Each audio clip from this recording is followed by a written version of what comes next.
Fernando Machado is a global marketer with a passion for growing brands and businesses. With more than 120 Lions in Cannes, 16 Yellow Pencil Awards, 1 Grandy and 2 Grand Effies in North America, Fernando is known for pushing the creative boundaries to drive business growth. Currently, as global CMO at Burger King, Fernando's focus is infusing the brand with purpose, modernizing the design, and inspiring the organization around brand development. Welcome, Fernando.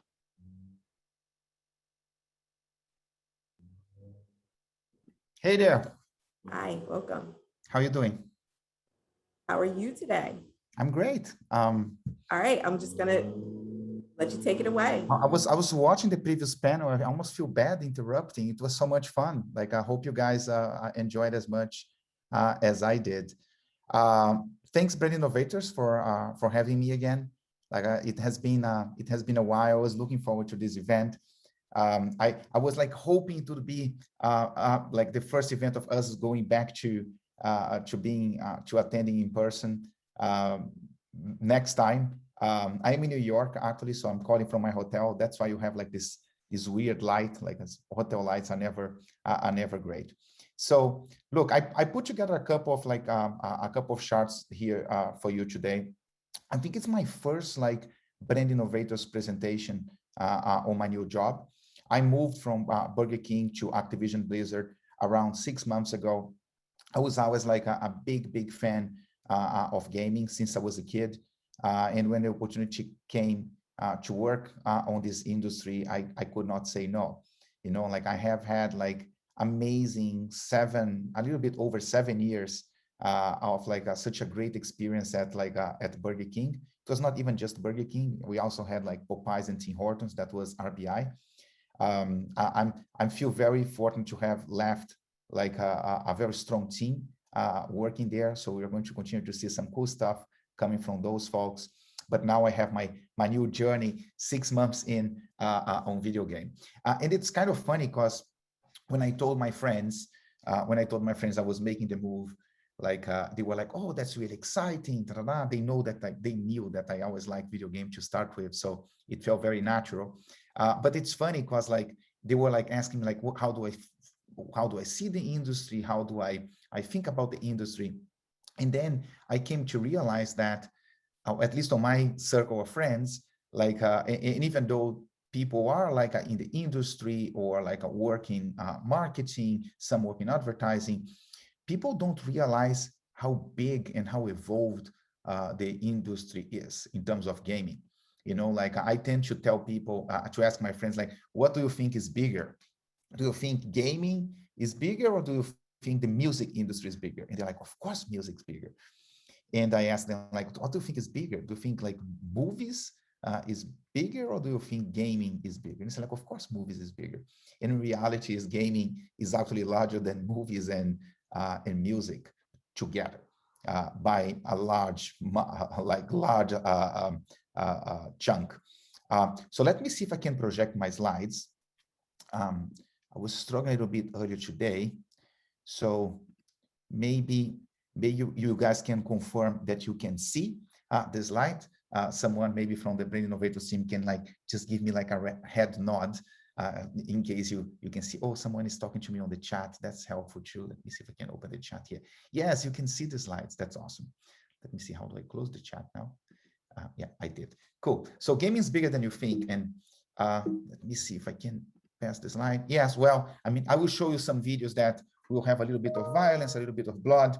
I hope that we don't have too many people faint of heart in here. Intro I already did. This is what I was talking about.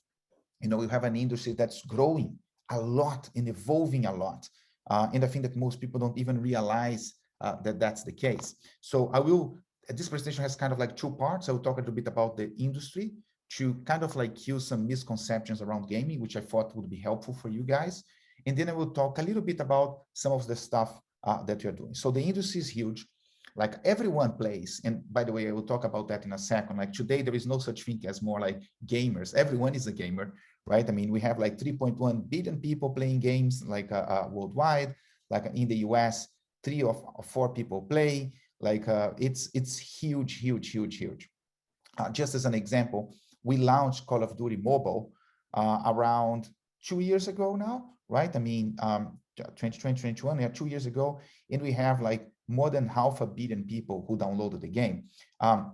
Not only that, like Candy Crush is also from Activision Blizzard King.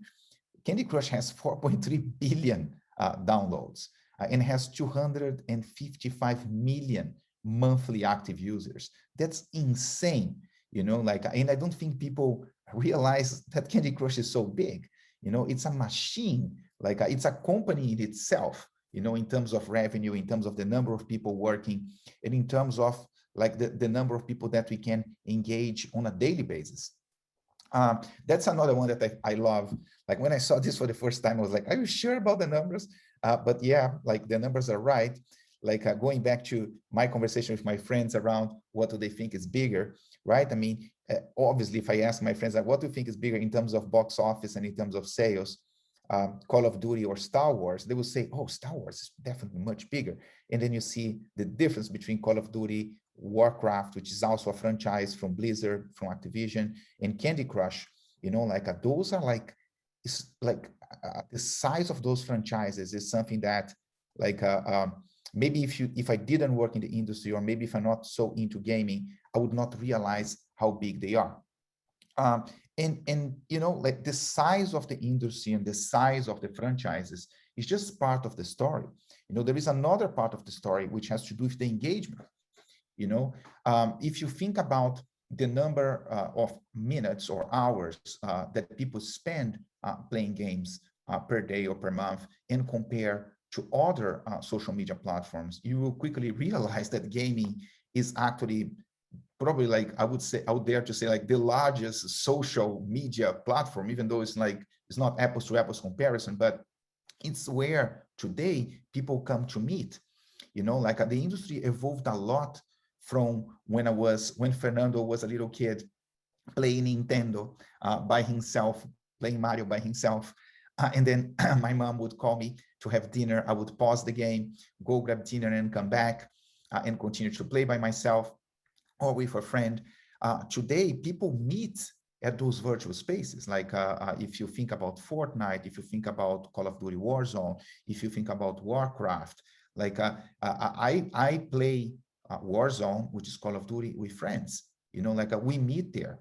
And of course, like some of these numbers, they have been accelerated throughout the pandemic, right? I mean, because it became a way for people to connect, but it was already growing before the pandemic and continues to grow, like now that we are easing out of the pandemic, hopefully. So the pandemic, yeah, sure, accelerated some of those trends, but those trends were already there, you know, and people were already treating gaming as a social, as social encounters.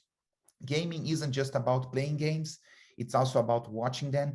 And again, like I think that if you're not so into gaming, or if you're not working in this industry, you may not realize that, but the number of hours that people watch live streaming or streaming of gaming on Twitch or YouTube gaming is enormous. You know, is more time than if you combine all the stream services together. You know, and again, I don't think everyone realizes that. You know, the global audience for live streaming of gaming is almost like, it will reach soon enough 1 billion people. You know, you have more than 40 million active gaming channels on YouTube. You know, it's insane. You know, like and like I used to watch before joining Activision Blizzard. You know, like and it crosses ages, geographies, gender. You know, it's a very diverse crowd that's watching gaming. Like thinking about, that's something that I know lots of people are curious about, and I get usually like lots of questions around like esports, you know, like how big esports is. And my misconception before working in Activision, I need to be honest, I thought that it was growing but still relatively small, but reality is that it's already massive, you know, especially if you compare the audience of esports with the audience of other sports. So it is going to still grow a lot, right? I mean, if you think about the number of hours of streaming, of people watching, if you think about the number of people that play the game, if you think about how many of these games are social and some people are becoming real celebrities in terms of being influencers in gaming, having 34 million as an audience in 2019 already makes gaming in the US larger than Formula One, larger than MLS, catching up with NHL, but soon enough, it will surpass most of this, if not all of this, because it's really like the future. So there is an opportunity there too. And by the way, if you look at specific age brackets, and especially Gen Z, you see that gaming becomes even more relevant. I am 40 plus and I play gaming, and there are lots of people just like me, like there are much older people who play gaming.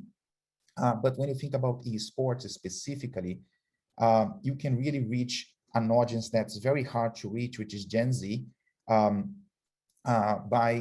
tapping into opportunities around esports, around streaming, and around gaming. Gamers are everyone. I kind of like mentioned that early on in the presentation. And I think it's really important to understand this concept, because I think that people still have like the misconception that gamers will be like a dude in the like locked in his room, like in the dark, like playing nonstop video game. And I'm sure there are some people like that, but it's much more mainstream than that. Like the numbers would not be as large as the ones I presented to you in the beginning if it were just that niche of people. Yeah, and I love some of these stats, like there are just as many people age 50 or older playing games than those under 18, which may sound counterintuitive. And there are more women playing games than teenage boys. So whatever image you have of like how a gamer looks like, it's probably wrong, because gamers are basically like everyone. So it's much more diverse, in the range of age, the range of ethnicity, the range of geography, the range of anything you choose is pretty broad. Game is more than about winning. It's a place for people to connect meaningfully with others. And they will talk a lot about that. I kind of like touched on that before already, right? I mean, like think about gaming as like almost like a social network. Like I meet up with friends in gaming. It becomes a place to be and to connect. Like if you're playing Warcraft, if you're playing Warzone, if you're playing any of the games that have kind of like a metaverse, what I'm talking about. Here's some numbers which I find really interesting, right? I mean, the social side of gaming is a big and growing attraction. Video game helps me connect with others with similar interests. You see how high the numbers are. Video games help me to meet new people. Look at the numbers. Like a video game helped me stay in touch with friends. So it's really not about isolating yourself. On the contrary, people are playing video game to connect. So this is kind of like just in a nutshell, mainly because I don't have a lot of time, and I will probably go over time a little bit because I always screw up on time. Hopefully we can catch up because we have a Q&A and a fireside chat just after. So hopefully it will work out just fine. But just like a glimpse into like what gaming is today, how gaming is evolving, and how maybe we still have some wrong misconceptions about the industry.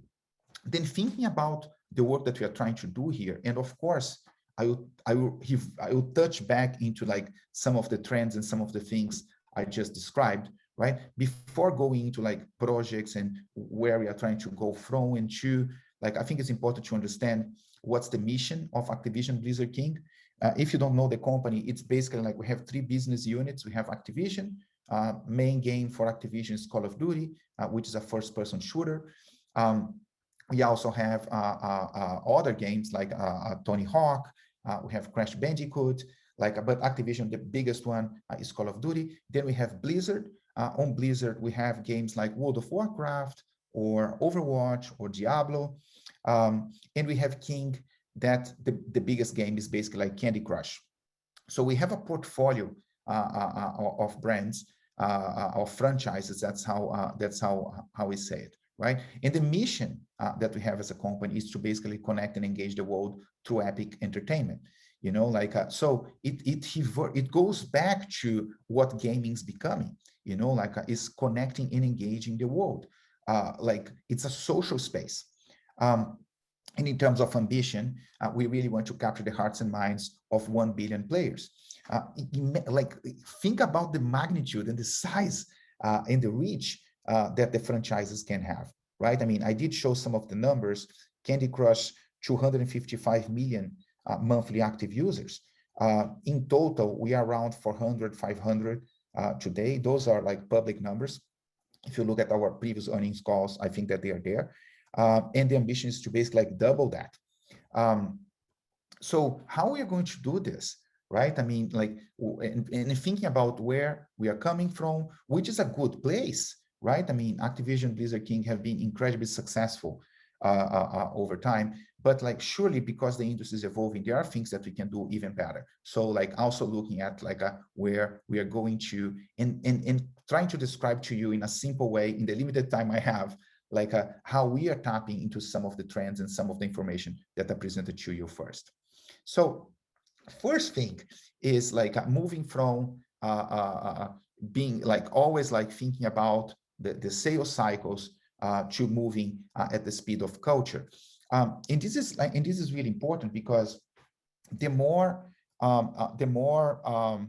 gaming becomes this portal to a reality where people connect, the more it will influence culture, right? And the more you will have culture appearing in the game. So it's really important that we kind of layer on top of the work that we usually do, and that's usually very successful, additional things, right? So historically, if you go back 10 years ago, the way you would launch a game would be you would have a one launch per year, and you would launch almost as if it were a theatrical release, like a movie, right? I mean, you would have a trailer, you would have the poster, you have an accolades trailer with the reviews, and you would concentrate your money on those 6 weeks around the launch of the movie.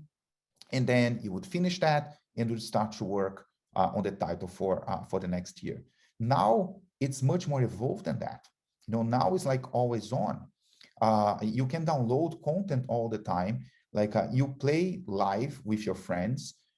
Sure, we still have some big titles that come throughout the year, but it doesn't stop.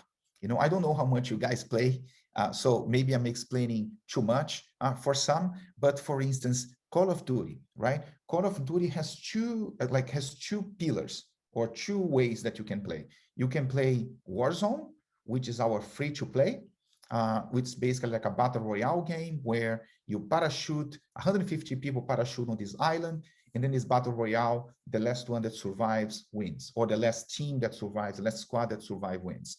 And people go and play and play again and play again and play again. It's just fun.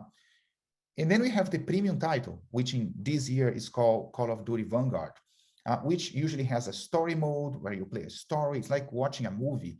My wife doesn't like playing Call of Duty, but she loves watching because it's really like watching a movie unfold in front of you. And then you have zombie mode, and then you have multiplayer mode. You have lots of things that come in that title. On the free-to-play, the way we monetize is we sell skins, we sell operators, we sell guns. So people buy those things for their character so that they can play. And on the premium, you buy the title, and then you have everything on that package. But because I have Warzone, which is the free-to-play, I need to, our mentality needs to be one where I'm throwing a party on Warzone all the time so that people are engaged and coming back all the time. So we have to think about how do we evolve from that mindset of having one big launch per year to yes, I mean, we continue to have one big launch per year, but how can I be much more always on about the way I communicate? And the way we're trying to do that, and I'll just show some examples here, is we think about let's not stop doing what we know works well. That's really important. So we have the work that we call the groundworks, which are the things that are proven to work. You know, it's like doing a trailer for the game when you're going to launch, is like showing gameplay of the game, because the players, they want to see the game, obviously, right? So we can do that better. We can always try to improve, but you have to do that. So here I brought one example. I hope it plays well. If like if the guys on the chat, if it doesn't play, if the sound doesn't play, let me know and I will see like what's going on. But hopefully it will play well. I will show to you the launch film of Diablo 2 Resurrected. Diablo 2 Resurrected is a classic game that we relaunched, like we made it much better and relaunched like this year. It has been, it's like a game that there is like a really huge like a following base, like people are, it's a very cult game. So this was basically like the launch spot, which we consider groundwork because we have to do it. We know it works. So let me play that one for you.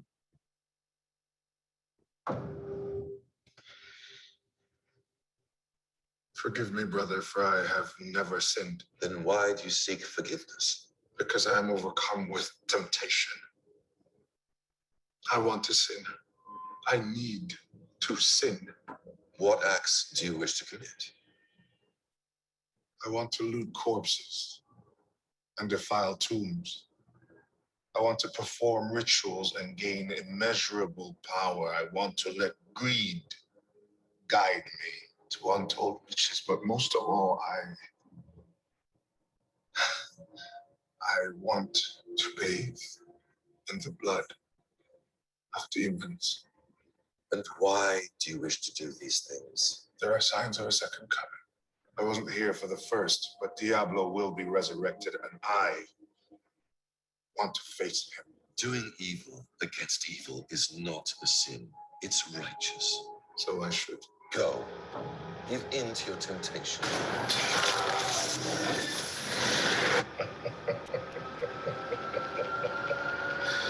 Gladly.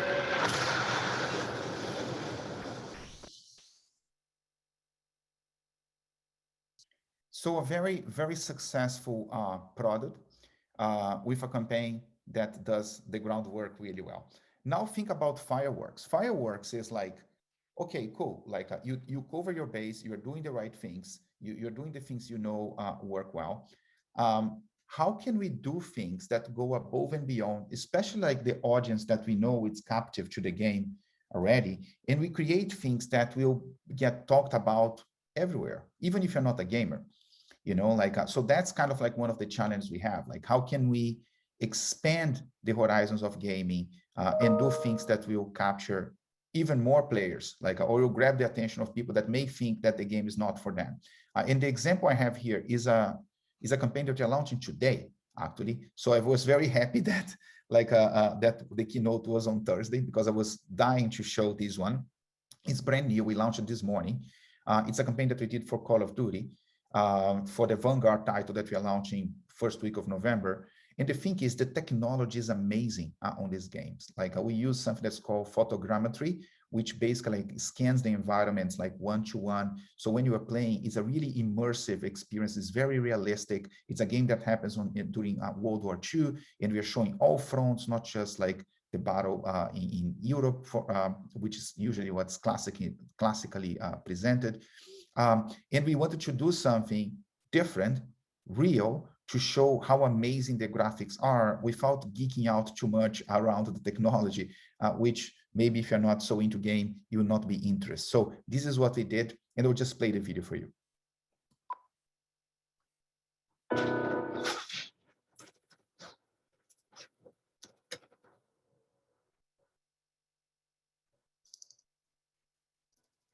In all the years that I've been covering conflict zones, I was in Afghanistan, Syria, and Iraq.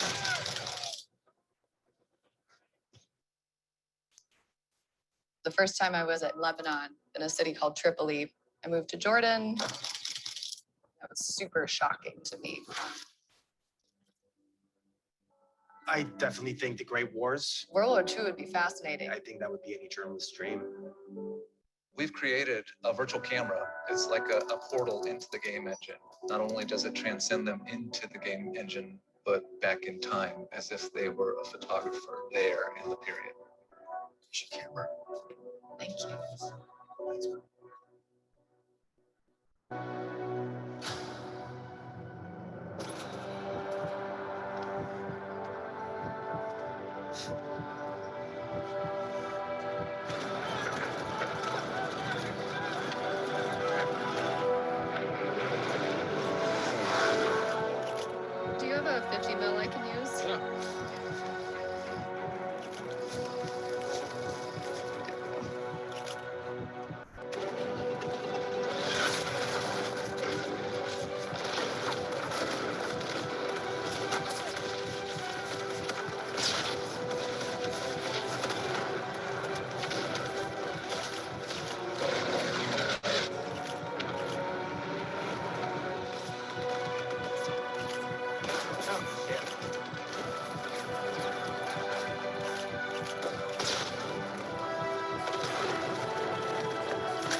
felt like they were situations that I would normally capture. I was impressed how kinetic the game was because everything is actually happening and moving around you. It was really fascinating to be part of a type of battle that I've never been. This is what war looks like. This is what conflict looks like. This is it. This is real.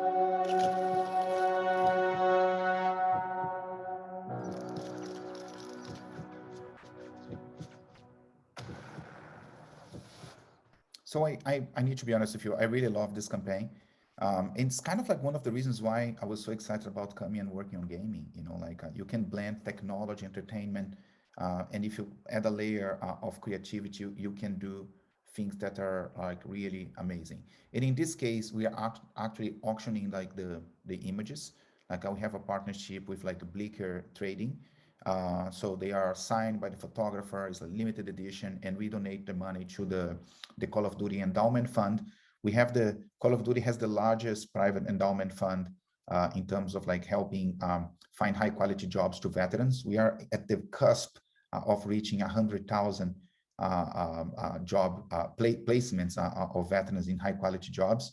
So it's also for a good cause. Just a little plug here of the Call of Duty Endowment Fund.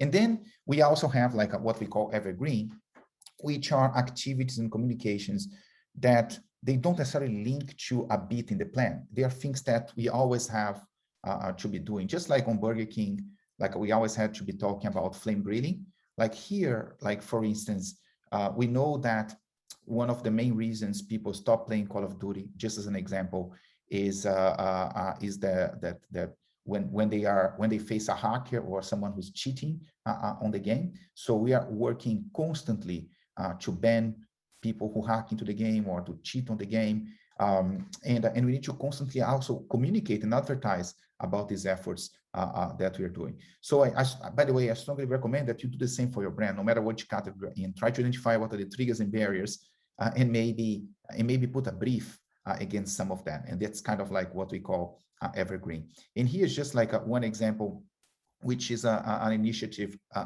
anti-cheating, that we launched around like a week ago, 10 days ago. This was the post of the launch. I'm going to accelerate here, like, and not like go into much detail, but like just by doing this that we're seeing, this is probably, if not the highest, the post, the highest engagement that we had this year is definitely like top 3. You know, like, so the community was really craving for us to take action, and we are taking action and communicating accordingly. Another throw in too, and again, I'm going to accelerate a little bit here so that we can cover everything. Like it's thinking about ourselves, and I touched on that too, not just as like a publisher of video games or like launching a movie, but being hosts of virtual spaces, you know, like, and thinking about what are the things we can do to truly entertain people and that they continue to come often. I'm not going to play the whole clip here, but for instance, just because of the sake of time, and it's very easy to find on YouTube, but like last year, we did a very cool and innovative and creative initiative around Halloween. Like we brought some external IPs to Warzone, and people could play with them. This year we are doing it again. And again, this is like a 2-minute film. I'll just play like 30 seconds of it for you to get the picture. This guy, if you don't know him, he is like one of the top influencers on the game. He's on FaZe Clan. And this was basically like the announcement of our Halloween event this year.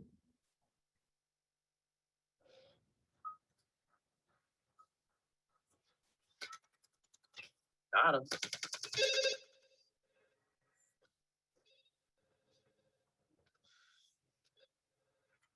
Hello? What's your favorite place to drop? I think you got the wrong number, dude. I said, what's your favorite place to drop? Superstore? Really? Then why are you in Graveyard right now? Who is this? The question isn't who am I? The question is, where am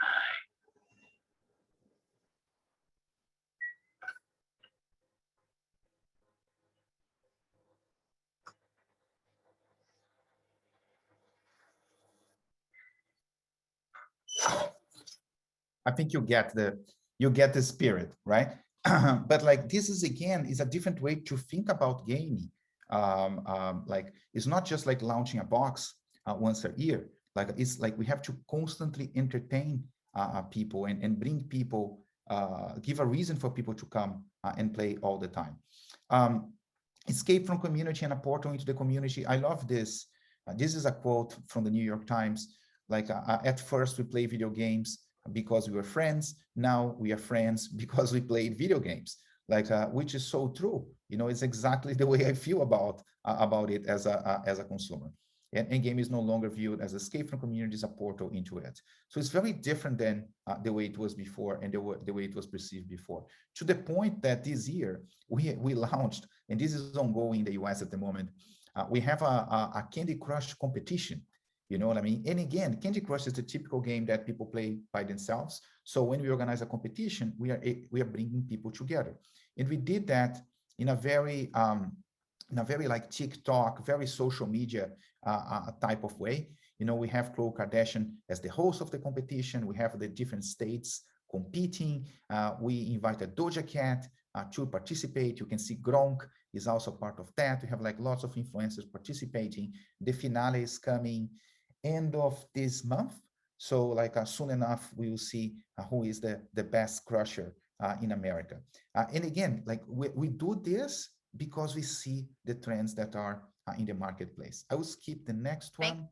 And then this is the last point, which I think is really cool, is to think about game as a channel, not just game as a product. You know, if you think about the number of people that come and play every day, that play every month, you can really, and the fact that I can basically like tailor content to them, thinking about gaming as a channel is something that can be really powerful. I have one example of that, and I'm not going to play the video, I'll just explain. But we were launching Call of Duty Vanguard, which is the premium game from Call of Duty. And we have Warzone, which is the free-to-play, which has a massive audience. When you win, it's a battle royale game, so it's 150 people go in, one person survives. Usually when you die, you continue to watch to see who is going to win. And when you win, a helicopter comes and rescues you, you know, and that's the ending of that game. And everyone is watching the winner, especially if it's a streamer. I mean, he's streaming or she's streaming the victory. So a large audience. So what we did was we took one of the characters of the game that we haven't launched yet. So no one has seen her. Her name is Polina. She's a Russian sniper from World War II. She's coming on the new game that we haven't announced yet. And we had Polina killing the person who won. When the person is going on the helicopter, Polina appears and shoots the person. And the reaction of the community was like, what the fuck just happened here? You know, and we didn't do in every game because we really want to mess up with people. So we did once every 250 games. So it wouldn't happen all the time. So people were like discussing what's happening. Like, did this happen to you? No, it did not. Like, why did it happen to me? It was totally random. But again, this is like using our own platform to announce a game that we are about to launch, which I don't think we've done much of that in the past. And then the last example, which again, I'm not going to play, is also something that we launched this week. We did a partnership with Jack White. He's the lead guy on the White Stripes, basically. And he was releasing a new single, which is called Taking Me Back. And we did a partnership with him and release his new track in a trailer for Call of Duty. Like when I was a kid, the musicians wanted to release new tracks on MTV. You know, like then, like maybe a couple of years ago, YouTube. Now we can use gaming as a channel to even release a track, a soundtrack, which is really, I think it will become more and more popular. We get a ton of coverage on this. And by the way, the track is awesome. So just to wrap it up, game is larger than you think. Like that's the beginning of the presentation. Gamers are everyone. There are no gamers anymore. It's almost like saying like someone who watches a lot of TV, it doesn't define you, you know, like since everyone plays game and since everyone plays TV, it doesn't really define you. Gaming truly engages its audience, whether they are playing or just watching. Gaming is social, and game absorbs and creates culture. And in order to unlock the opportunity for your brand, if you're not working on gaming and you want to partner with games or do something around gaming, you need to really understand the game, understand the community of players, and find like truly authentic ways to connect and add value to those players. Like, don't try to come and advertise, because that's probably not going to work so well for you. And this is all I had. And I know I went a little bit over time. Apologies for that. But hopefully we'll be able to catch up with the Q&A and the fireside chat. Thank you. Fernando, that was amazing. That Call of Duty technology was mind-blowing, literally. Serious, wow, Thank I've never you. seen I'm glad you anything liked like it. it. Yeah. But now we're going to move on to the second half of your discussion for Fireside Chat. Joining us to the stage will be our moderator, Serge Matta, who's the president of LG Ads. And participants, please remember you can submit questions via the Q&A widget below. Serge, stage is yours. Yeah. You guys, thank you. Trying to get this going. I think so. You're coming. You're coming. Hey, how are you? How are you, Fernando? It's Good been a while. Good to see you, and congrats on the new job. Even though it's been what, 6 months? I'm sure it feels 6 months in. Feels like 6 years, I'm sure. And yeah, I lost sense of time and space a long time ago. Well, COVID does that to you too. Yeah. But hey, let's just kick it off with a quick chat, and also ask, and then towards the end, we'll ask the audience if they have any questions. But really, you've been in the QSR world. You were CMO at Burger King, for folks that don't know. Impressive resume, impressive career. Can you give us a sense of the differences of how you see it now that you've been into the job for 6 months, between CPG, QSR, and versus gaming? And what are your thoughts there? And what can you leverage from your past experience to bring on to the gaming industry? Yeah, look, like I spent 18 years in Unilever. That's where I started my career. And I never studied marketing before working for Unilever. Like, I was studying mechanical engineering, believe it or not. And then I got my job. I got a job first in the factory, and then as a marketeer. And all the foundation marketing that I've learned in Unilever, I still apply. You know what I mean? Like, not only that, like all like the basics, like from the 4 Ps to knowing who Philip Kotler was, and like and being consumer centric, and in the case of Unilever, doing things that will have a positive impact for people and society. This is all still relevant. I think that no matter which industry you are in, I think that moving and in Unilever, I also had like, I was fortunate enough to have like some amazing people that coached me and like, and helped me like improve my criteria and all that. In Burger King, I think that the thing I've learned the most, I've learned a lot in terms of design, in terms of how to push the boundaries in creativity and what results that could produce. I think that the thing I've learned the most at Burger King was more like less skill and more leadership, like lessons, like working with franchisees, working in an industry with people that didn't know me from before. It was like me getting out of my comfort zone of 18 years in Unilever and going to an environment was like 3G Capital. It was a very different culture back then. So I've learned a lot about myself and a lot about how to influence an organization and all that, which I think that the more mature you get, the more senior you get, the more you need that, like to make things happen. And then coming to Activision Blizzard, like it was like always like a dream to work in technology entertainment. I always like, if I always think like, if I am going to make a change, I think it's much better to make a change for something that's completely different, like where I will learn much more than change by another company that's similar. That was the reason why I moved from Unilever to Burger King, and then moving from Burger King to Activision Blizzard. Like, I'm learning so much, like in terms of like growth marketing, performance marketing, in terms of like how to influence people in terms of like how to find ways to influence the game. Like the studio usually controls that part, and bringing the knowledge that I had in terms of like what tends to work well when it comes to advertising, doing things differently from Burger King, and doing the right thing and having positive social impact from Unilever, trying to bring all those things, like it's always a combination. It's always like learning, being humble about it, and trying to use some of the things that worked, or experiment with some of the things that work well for you in the past in this new industry. And it's a good time to do that, because it's an industry that's evolving so much, so fast, that we need to experiment. I think that Activision Blizzard has been an amazing success story, but not necessarily all the things that made the company successful will continue to work with the same level of efficiency as before.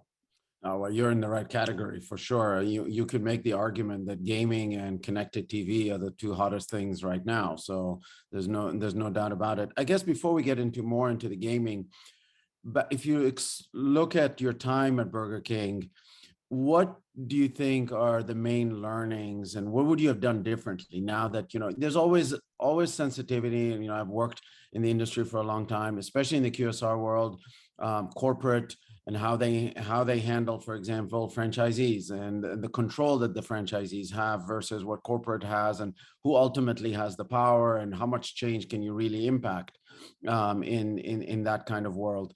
What do you think you have, based on that experience, and then you can bring that on to Activision? I think I've learned a lot at Burger King about how to engage and bring the stakeholders with you in a journey. It didn't come natural to me coming into Burger King, because at Unilever everything was very well defined in terms of like, you are responsible for this, the other department is responsible for that, and the other. So you just do your job and you try to do as best as you can, and then the other department takes it and do their job the best they can, and it moves on. At Burger King, it was you really need to bring people along in that process. And by the way, in Unilever too, I just didn't do it as well because it was not like a requirement. You know what I'm saying?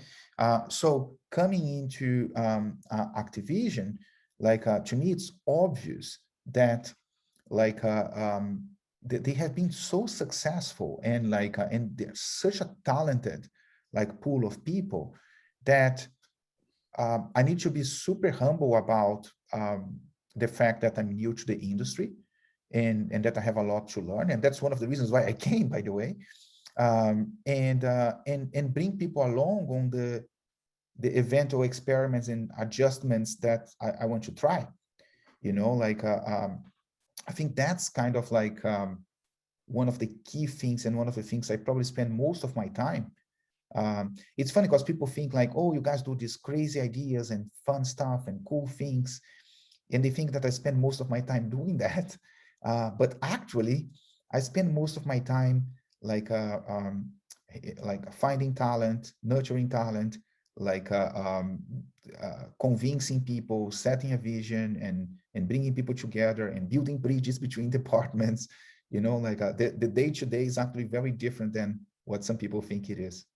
It's still a cool job, don't get me wrong. No, it's fun. I can't complain. I still pinch myself thinking that I work with video games. Right. I guess, you've only been here, you've been there for 6 months. I bet you if I asked you the same question a year and a half from now, it probably will be different. But can you give us some pointers of somebody if there are brands out there that are trying to get into the gaming space, what are the do's and the don'ts from a best practices that you would want to you would advise them to do? Yeah, I see so much opportunity. We were trying to do that with Burger King and Popeyes. Historically, way before my time, Burger King already played around gaming. You know, like they had, I think in 2009, like the best sold game of the year for Xbox in terms of units sold with the Kings games. Like that was a project from Crispin Porter back then. And I think that the key thing to me is you need to really understand the game and the community of players. You know, like don't assume anything. Like you need to have people in the team that play the game, you know, for years, and like they know like what is right, what's wrong, and they know like how people are going to feel if you do certain things. You know, like no one who is playing a game is desperately waiting to see your ad, you know, like or to see your brand. That's not the reason why they are there. So if you come as an interruption without adding value to those players in a way that is meaningful to them, it will probably have the opposite effect of the one you are looking for. I think that maybe some people who don't play the game may find it cool and like, oh, how cool this brand doing gaming stuff. They are younger and this and that. But for the player, like they will crucify you, you know, like if you. And they're vocal. They're very vocal. They are, like, yeah, they are. They're very vocal in social, like Reddit, Twitter, you know, like, so I strongly recommend that you understand the game inside and out, and that like you find a way that will add value to the player, and then you'll be welcome to that party. Well, I have to tell you, having 3 kids, 2 of them being teenagers, Call of Duty is being used here way too many times, too much, to be honest. And I tell you, Vanguard is, I didn't know how to say it other than wow. So it really, really is amazing. The footage it's just incredible. It really is incredible. You feel like you feel like you're there. But it speaks for the talent that we have in the studios, you know, like it's really, really amazing. Like I have meetings where we are discussing like what's coming next year or even beyond. And it's just like, if you like the space, which I love, like it's like, oh my God, like it's amazing, you know, like the caliber of people that work in the studios, in the product team is like, there is no, it's not an accident that it looks so great. No, and I have to tell you, like I'm originally from the Middle East, and you know there was this footage even in the video that was previously here, where it said in Lebanon and in the city of Tripoli, and then moving to Jordan. These are, if you look at the footage, it is real. It is, it's not just animated, made up stuff. It looks like you're there, and having been there myself and been born and raised there, this is not it's not real. It's reality. That's what's so impressive about it. It's blurring the lines, right? Yeah, no, exactly. So what do you think is next for gaming? If you were to think out 2 to 3 years from now, where does this industry go? It's a good question. I think that I think it will continue to evolve in some of the vectors that we are seeing now, because I think there is so much still like potential for maximization of some of that, you know, like I think it will become even more social. I think it will become even more broad. I think that brands will understand even more that they are like an always-on platform, and they need to make great engaging things happen live for people to be coming back. It's like, imagine like, I don't know if you watched that movie like Ready Player One, you know, like it's kind of like that, you know, I see it become even more mainstream. I see mobile growing a lot. You know, like I grew up in Brazil. Not everyone in Brazil can afford a PlayStation 5 or a PC to play, but everyone has a cell phone and a smartphone. So that will also, I think, grow a lot in terms of becoming an even bigger platform for people to play. Not just because it's easy and you can play everywhere, but also because it demolishes one of the key barriers for people, which is not having a console or a PC. People who play World of Warcraft or play Call of Duty on a PC, it's a pimped PC. It's not cheap, you know. Like so, if you can play on a phone that you already have, that becomes much more accessible. So I see that growing a lot, propelled by developing emerging markets like Brazil, like India, like China. So 2-3 years, I think it'll be even bigger, you know, like it's a massive global opportunity for sure. I guess selfishly, and before we open it up to some questions, I just want to be considerate of everyone's time.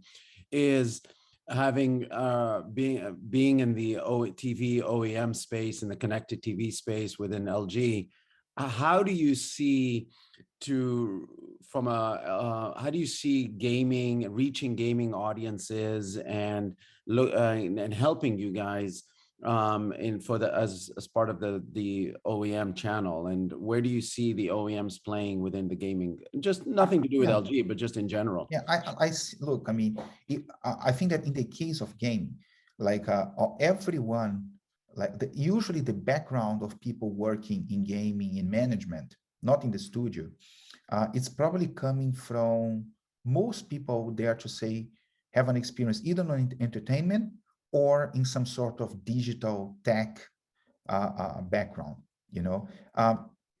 Because of that, there is a very strong, and like in most of the investment that historically has been done, has been behind performance marketing, yeah? So there is a strong tendency for people to obviously put a lot of premium in terms of channels that we can measure the ROI, you know, like in even more so than on my life at CPG, or even more so than my life on QSR, because of like the previous experience that people have. My boss comes from Google, you know, like, so he knows the value of that. So for me is like, we lean into that very strongly because it's a much better and more efficient way to see what we're getting for the investment we are making. You know, like it's much easier to track, especially in the case of gaming, because we control most of the channels. If not, we're very close. So that's kind of like how I see it. Yeah, and it fits perfectly, especially with the global footprint, right? So when you look at these big OEMs like LG, Samsung, and others, you know, the stat out there is 1 in every 2 TVs bought globally is either an LG or Samsung. So the fact that is, you know, if you're going and expanding in India and Brazil and others, this fits perfectly. You know, I wanted to leave some time. I really appreciate, Fernando, your time, but wanted to see if there's any questions in the audience and let them pick up. I know we wanted to do a quick cutoff around 11:40, 11:45. So I just want to be considerate of time.